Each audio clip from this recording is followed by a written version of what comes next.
আসসালামু আলাইকুম। গত বছর অর্থাৎ ২০২৩ সালে কোরিয়ান ইন্ডাস্ট্রি থেকে একটি সাইফাই হরর জনরা মুভি প্রকাশ পায়, যার নাম প্রজেক্ট সাইলেন্স। সাধারণত কোরিয়ানরা সাইফাই মুভি খুব কমই বানায়, তবে এই মুভিটি প্রকাশের পর ধরা যায় প্রায় সকল কোরিয়ান লোক এটাকে দেখেছে। আর এর কারণ মুভিটির কনসেপ্ট, অসাধারণ এক সিনেমাটোগ্রাফি। একটি মেয়ে তার বাবার সাথে গাড়িতে করে এয়ারপোর্টের দিকে যাচ্ছে। চলতি পথে ব্রিজে থাকা অবস্থায় তাদের সামনেই এক গাড়ি অ্যাক্সিডেন্ট হয়। ব্রিজের উপর কুয়াশা থাকায় অ্যাক্সিডেন্টটি ভয়াবহ আকারে রূপ নেয়। দুর্ঘটনার ফলে পুরো ব্রিজটি বন্ধ হয়ে যায়। মানুষগুলো যখনই ভাববে তারা বেঁচে গিয়েছে, তখনই মৃত্যু তাদের সামনে হাতছানি দিচ্ছে। দুর্ঘটনার কারণে একদল সায়েন্টিফিকভাবে তৈরি কুকুর কোনো এক গাড়ি থেকে ছাড়া পেয়ে যায়। এরপর যা হয় জানতে হলে শুধু বলবো, আমার সঙ্গে থাকুন। অন্যরকম এক ভয়ের স্বাদ নিতে চলেছেন আজ। পুরো ঘটনা জুড়ে রয়েছি আমি আদিত্য, ফ্রম কটেজ স্কিন। তাহলে চলুন গল্প শুরু করা যাক। মুভির শুরুতেই দেখানো হয় কোরিয়ার সিকিউরিটি কনসার্ট রুমের দৃশ্য। সেখানে হিয়ন বেক নামের এক ব্যক্তিকে আমরা দেখতে পাই। তিনি আবার head of security secretary. Hyeon বেকের পাশেই দাঁড়িয়ে তার জুনিয়র অফিসার জংন। আর জংন পুরো মুভিটির প্রধান চরিত্র। আর সবার জানার জন্য বলি, কোরিয়ান মাস্টারপিস মুভি প্যারাসাইট এর প্রধান চরিত্রে ইনিই ছিলেন। সেখানে সেই মিটিংয়ে হিয়ন বেকের কাছে পূর্বের এক বিষয়ে সবাই জবাবদিহিতা চাইলে হিয়ন বেক তা দেয়। তবে সেখানে থাকা কেউই তার কথায় একমত বা সন্তুষ্ট না। এটা দেখে জংন তার বস হিয়ন বেকের হয়ে সবাইকে বুঝিয়ে বলে। এবার জংন এই কাজের জন্য মিটিং থেকে বেরিয়ে হিয়ন বেক তাকে অনেক প্রশংসা করে। তার প্রশংসা করে বলে, তোমার মতো সহযোগী আগে থাকলে আমি এতদিন প্রেসিডেন্ট হয়ে যেতাম। পরবর্তী দৃশ্যে জংইনের বাড়ির ছবি ফুটে ওঠে। তার মেয়ের নাম ইংমিন। ইংমিন তার পড়াশোনার জন্য অস্ট্রেলিয়া যেতে চায়, যদিও তার বাবা জংন এটা চায় না। সে চায় তার মেয়ে তার সাথে থেকে পড়াশোনা করুক। তবে জংন তার মেয়ের ভবিষ্যতের কথা ভেবে বাইরের দেশে পাঠাতে চায়। এবার জংন তার মেয়েকে নিয়ে বেরিয়ে পড়ে এয়ারপোর্টের উদ্দেশ্যে। যাত্রাকালে তাদের গাড়ির তেলের প্রয়োজন পড়ে। তারা একটি তেলের পাম্পে দাঁড়ায়। সেখানে পার্ক নামক এক ব্যক্তিকে দেখানো হয়। পার্ক পেশায় একজন ট্রাক ড্রাইভার, আর এই পাম্পে সে পার্ট টাইম চাকরি করে। পার্কের বিভিন্ন কার্যকলাপ দেখে জংন তাকে সন্দেহ করে। তবে জংন তাকে কিছু না বলে গাড়িতে তেল নেয়ার পর জংনের কাছে পার্ক তেলের টাকা চাইলে জংন তাকে বলে সে মালিককে টাকা দিবে। অন্যদিকে এয়ারপোর্টের বাহিরে ইউরা নামক এক মেয়েকে দেখানো হয়। তার সাথে ছিল তার সহযোগী বা অ্যাসিস্ট্যান্ট ইউরি। পেশাগতভাবে সে একজন গলফ খেলোয়াড়। এয়ারপোর্টে তারা যখন পাসপোর্ট শো করে, তখন জানা যায় ইউরার পাসপোর্টের ডেট ওভার হয়ে গেছে। তাই এখন ইউরা চাইলেও কোনোভাবেই বাহিরে যেতে পারবে না। ইউরা উপায় না পেয়ে মন খারাপ করে এয়ারপোর্ট থেকে ফেরত চলে আসে। দৃশ্য পরিবর্তন হয়। এয়ারপোর্টের সামনে সেই ব্রিজকে দেখানো হয়। প্রচণ্ড কুয়াশা পড়েছে সেখানে। আর এই বিষয়ে প্রত্যেক গাড়ির রেডিওতে সতর্কবার্তা দেওয়া হচ্ছে। প্রচণ্ড কুয়াশার কারণে গাড়ি চালানো কষ্ট হয়ে যাচ্ছে। ইংমিন খেয়াল করে তাদের গাড়ির পাশ দিয়ে চলে যাচ্ছে একটি মিলিটারি ভ্যান, আর তার সাথে বেশ কিছু সেফটি অফিসার, যারা মিলিটারি ভ্যানটিকে টহল দিয়ে নিয়ে যাচ্ছিল। সবকিছুই ঠিকঠাক ছিল, তবে এক ছেলে রেডিওতে দেয়া কোনো সতর্কবার্তাই শুনছিল না। ছেলেটি ড্রাইভ করা অবস্থায় আবার ফেসবুকে লাইভ করছিল। আর কি, যা হওয়ার তাই হয়। প্রথমত অ্যাক্সিডেন্ট হতে হতে বেঁচে গেলেও পেছন থেকে আসা অন্য একটি গাড়ি সজোরে এসে ধাক্কা মারে। আর কুয়াশা হওয়ার কারণে একের পর এক গাড়ি দুর্ঘটনায় কবলিত হয়। আর অবশেষে বড় এক তেলের ট্যাঙ্কার এসে একদম রাস্তা বন্ধ হয়ে যায়। হ্যালো সবাই, মোশবেডের সাথে আমার এক্সপিরিয়েন্স ছিল সিরিয়াসলি এক্সাইটিং। এখানে এমন কিছু ফান এবং এঙ্গেজিং গেম রয়েছে যা আমি আগে দেখিনি। একটি গেম যা আমাকে সবচেয়ে বেশি থ্রিল করে, সেটা হলো প্লিঙ্কো। বেশি কিছু বলবো না, ট্রাস্ট মি, এটা একটা অন্যরকম এক্সপিরিয়েন্স হতে চলেছে। যদি আপনি গেম লাভার হয়ে থাকেন, তাহলে মোশবেডে সবার জন্য কিছু না কিছু আছেই। মোশবেডে বিকাশ, নগদ, রকেট উপায় এবং অন্যান্য অনলাইন ট্রানজ্যাকশনের মাধ্যমে খুব সহজেই টাকা ডিপোজিট ও উইথড্র করা যায়, এবং 24 ঘন্টা 7 দিন কাস্টমার সাপোর্ট অ্যাভেইলেবল। আপনি এখানে লাইভ স্ট্রিমও করতে পারবেন।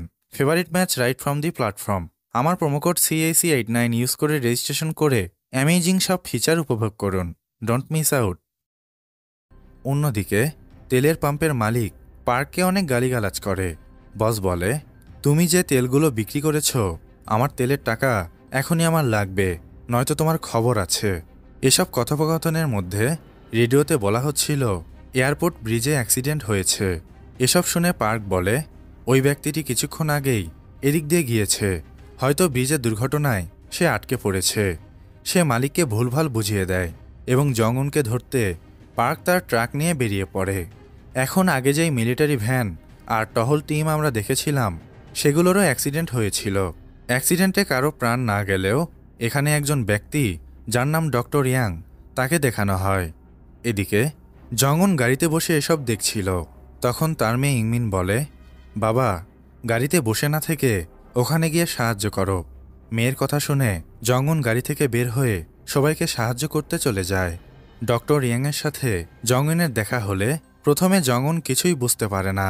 মিলিটারি টিমের লোকগুলো ডক্টর ইয়াংকে জংউনের কাছে রেখে তারা ওই ভ্যানটার কাছে যায় যেখানে সায়েন্টিফিকভাবে তৈরি ওই কুকুরগুলো রাখা ছিল।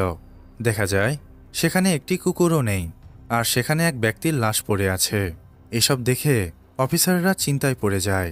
এবার ব্যাপারটা ধামাচাপা দিতে অফিসাররা সেখানে সিগন্যাল জ্যামার চালু করে। আসলে তারা চাইছিল না যে ব্রিজের উপরে যা হলো আর এই কুকুরগুলো যে পাওয়া যাচ্ছিল না, এই বিষয়টা যেন বাহিরের জনগণ জানতে না পারে। অন্যদিকে ইংমিন দেখতে পায় তার সামনে একটি কুকুর দাঁড়িয়েছিল। কুকুরটি জোরে জোরে তার মাথা ব্রিজের রেলিংয়ে বাড়ি দিচ্ছিল। কুকুরটির মাথা ফেটে রক্ত বেরোচ্ছিল। ইংমিন কিছুই বুঝতে পারে না। কুকুরের গলায় যে বেল্ট ছিল সেখানে লেখা ছিল E9, অর্থাৎ বোঝা যায় কুকুরটির নাম ছিল E9। অন্যদিকে জংউন যখন তার গাড়িতে ফিরে আসে সে তার মেয়েকে খুঁজে পায় না। জংউনের সামনেই একটি কুকুর দাঁড়িয়েছিল। কুকুরটি জংউনকে দেখে অদ্ভুতভাবে চলে যায়। এদিকে দুইজন অফিসার ডক্টর ইয়াংয়ের কাছে আসে এবং বলে সবগুলো কুকুর পালিয়ে গেছে। এসব শুনে ডক্টর ইয়াং তার ল্যাপটপ খুলে বসে। দেখা যায় ডগস কন্ট্রোল প্রোগ্রাম চালু করে ডক্টর ইয়াং এই প্রক্রিয়ার মাধ্যমে সকল কুকুরের লোকেশন ট্র্যাক করে এবং এর মাধ্যমে তাদেরকে কমান্ড দেয়া যায় এবং এই কুকুরগুলি কমান্ড অনুযায়ী কাজ করে। ডক্টর ইয়াংয়ের কমান্ড অনুযায়ী কুকুরগুলোকে কন্ট্রোল করে একটি ভ্যানে তোলা হয়। তবে এদিকে ডক্টর ইয়াং অদ্ভুত বিষয় খেয়াল করে। সে এটা দেখে চিন্তায় পড়ে যায় যে সকল কুকুর তার কথা শুনলেও E9 তার কোনো কমান্ড শুনছে না। এসবের মধ্যে সেখানে হেলিকপ্টার চলে আসে। জংউন এসব দেখে কিছুই বুঝতে পারে না। এ বিষয়ে জানার জন্য জংউন ডক্টর ইয়াংকে জিজ্ঞাসা করে। ডক্টর ইয়াং জানায় যে কুকুরগুলো দেখতে পাচ্ছ এগুলো মূলত জেনেটিকভাবে মিউটেট করা। এই কুকুরগুলো মূলত প্রজেক্ট সাইলেন্সের অন্তর্ভুক্ত। আপাতত এতটুকুই জেনে রাখো, এর বেশি জানতে চেয়েও না, তাহলে আমি বিরক্ত হব। আর আমি যদি বিরক্ত হই তাহলে এখানে কেউই বাঁচতে পারবে না। তাদের মধ্যে কথোপকথনের সময় সেখানে একটি হেলিকপ্টার চলে আসে এবং সেখান থেকে সমস্ত কুকুরকে নিয়ে যাওয়ার প্রক্রিয়া চালু হয়। সমস্ত কুকুরগুলোকে বন্দি করে হেলিকপ্টারের সাহায্যে নিয়ে যাওয়া হচ্ছিল। তখনই হঠাৎ করে E9 সমস্ত পাইলটের উপরে আক্রমণ করে দেয়। হেলিকপ্টার তার ভারসাম্য হারিয়ে ফেলে। হেলিকপ্টারে থাকা সমস্ত অফিসারদের E9 আক্রমণ করে আহত করে ফেলে। হেলিকপ্টার থেকে কেস নিচে পড়ে যায় এবং সমস্ত কুকুর পালিয়ে যায়। ডক্টর ইয়াং অনেক চেষ্টা করে কুকুরগুলোকে কন্ট্রোল করতে, কিন্তু অনেক চেষ্টা করার পরেও সে কন্ট্রোল করতে পারে না। পুরো সিস্টেম ইরর হয়ে যায়। হিংস্র কুকুরগুলো একের পর এক ব্রিজে থাকা সমস্ত মানুষের উপর আক্রমণ করতে লাগে। একটি কুকুর ডক্টর ইয়াংয়ের উপরে আক্রমণ করতে আসলে জংউন ডক্টর ইয়াংকে বাঁচিয়ে নেয়। জংউন বুঝতে পারে জলদি এখান থেকে পালাতে হবে, নয়তো তারা কেউই বাঁচতে পারবে না। এসব ঘটনার মধ্যে পার্ক নামে সেই ছেলেটি হঠাৎ করেই সেখানে চলে আসে। পার্ক জংউনের কাছে সাহায্য চায়, কিন্তু জংউন তাকে সাহায্য করতে রাজি হয় না।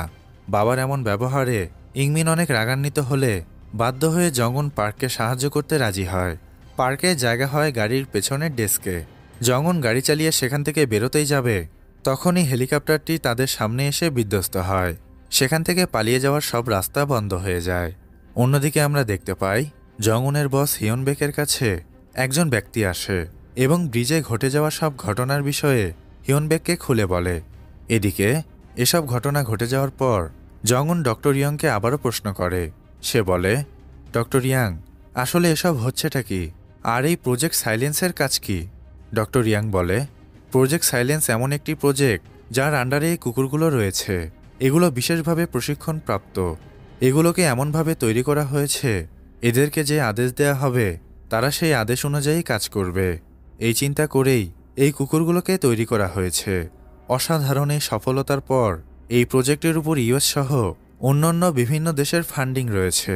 তারা চাইছিল কুকুরগুলো অনেক শক্তিশালী এবং হিংস্র হোক, যাতে করে যুদ্ধের সময়ে শত্রুপক্ষের উপর এটাকে হাতিয়ার হিসেবে ব্যবহার করা যায়।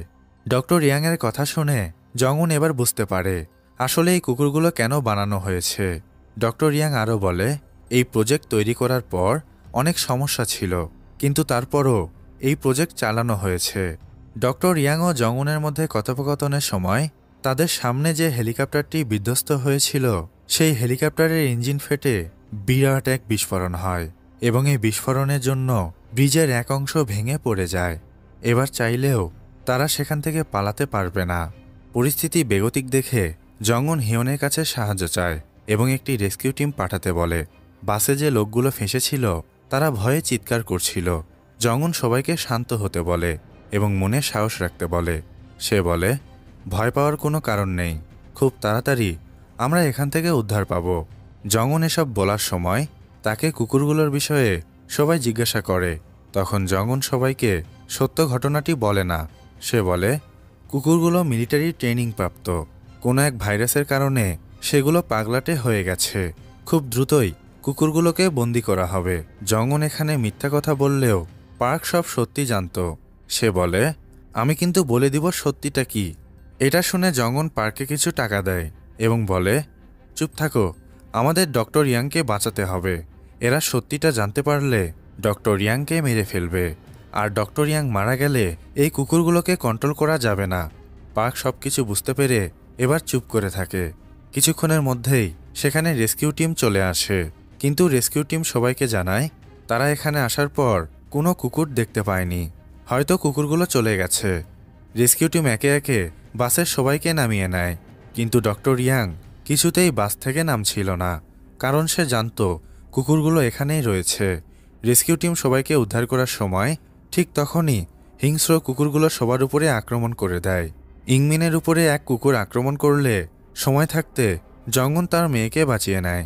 জংউন তার মেয়েকে নিয়ে বাসে আশ্রয় নেয়। পার্ক ও ডক্টর ইয়াংও সেখানে ছিল। পার্ক অনেক ভয় পেয়ে গিয়েছিল।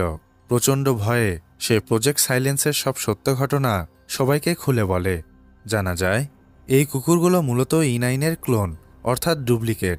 E9-এর ডিএনএ থেকে বাকি সমস্ত কুকুরগুলোকে বানানো হয়েছে এবং E9-কে হিংস্র করতে তার বাচ্চাদের মেরে ফেলা হয়েছে। এজন্যই E9 তার বাচ্চাদের হত্যার প্রতিশোধ নিচ্ছে এবং এজন্যই তাকে কন্ট্রোল করা যাচ্ছে না। এসব ঘটনা শুনে সবাই ডক্টর ইয়াংয়ের উপর অনেক রেগে যায়। জংউন সবাইকে শান্ত করে।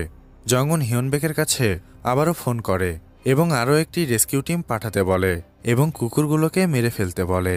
তবে হিয়নবেক কুকুরগুলোকে মারতে চায় না। সে বলে, কুকুরগুলোকে মারলে মিডিয়াতে প্রজেক্ট সাইলেন্সের মিশন ফাঁস হয়ে যাবে এবং তখন সমস্যা আরও বাড়বে।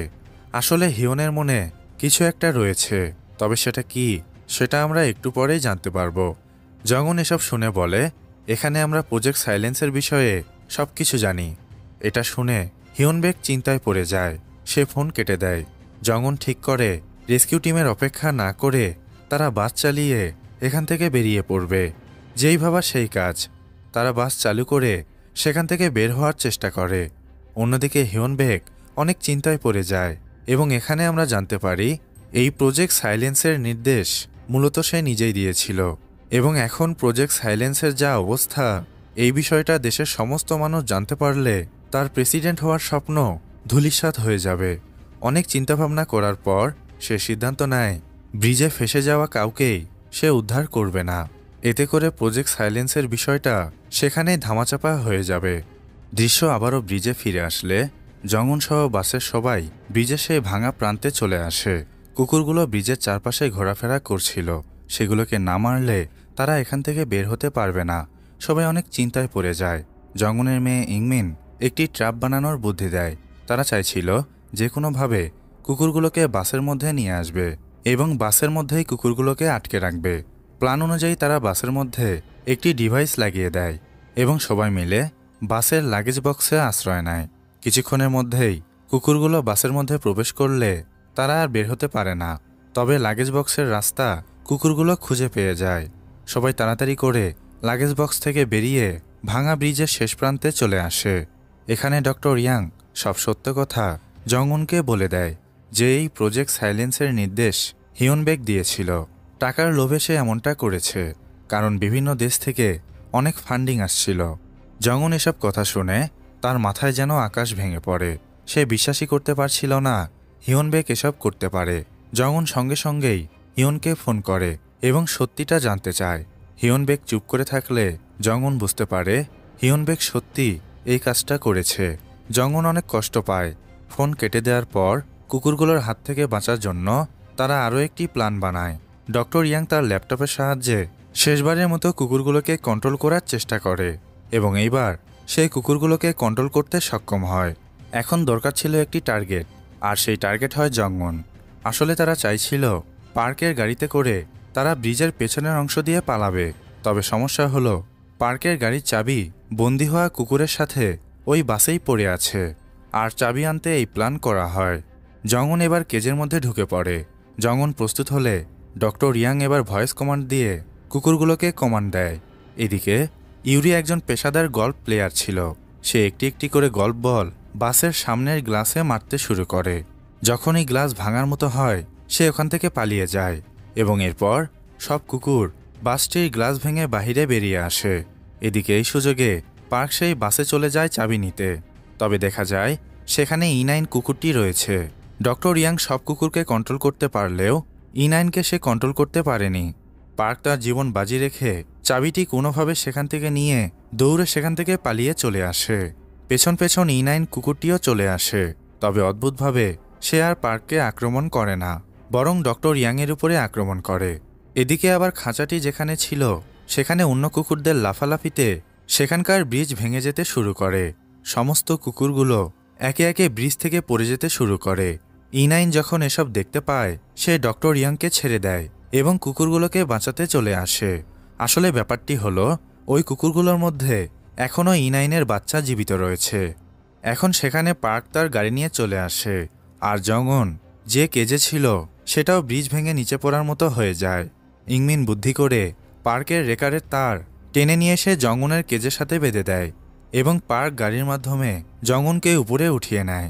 অন্যদিকে E9-এর বাচ্চা নিচে পড়ে গেলে E9 তার বাচ্চাকে বাঁচানোর জন্য নিজেও ব্রিজ থেকে লাফ দেয়। আর এদিকে তারা সবাই অবশেষে ব্রিজ থেকে বেরিয়ে চলে আসে। তারা দেখতে পায় এই পাশে মিডিয়ার লোক ও অনেক পরিমাণে পুলিশ রয়েছে। তার মধ্যে সেখানে হিয়নও রয়েছে। হিয়ন জংউন ও সবাইকে দেখে তাদেরকে হাততালির মাধ্যমে আমন্ত্রণ জানায় এবং সবার উদ্দেশ্যে বলে, সবাই হাততালি দাও, তারা দুঃসাহসিকতার পরিচয় দিয়েছে। জংউন এসব দেখে সেখানে গিয়ে হিয়নকে কষে এক ঘুষি মারে। তারপর জংউন সবাইকে প্রজেক্ট সাইলেন্সের বিষয়ে সব সত্য ঘটনা বলে দেয় এবং ডক্টর ইয়ংয়ের কাছে থাকা সকল প্রমাণ মিডিয়ার সামনে তুলে ধরে। এদিকে সুযোগ বুঝে হিয়নবেক সেখান থেকে পালিয়ে যায়। পরবর্তী দৃশ্যে আমরা দেখতে পাই E9 তার বাচ্চাকে নিয়ে ব্রিজের নিচে দাঁড়িয়েছিল। তারা এখনও বেঁচে ছিল এবং এই দৃশ্যের সঙ্গেই মুভিটির সমাপ্তি ঘটে। আজকের মতো বিদায় নিচ্ছি। আল্লাহ হাফেজ।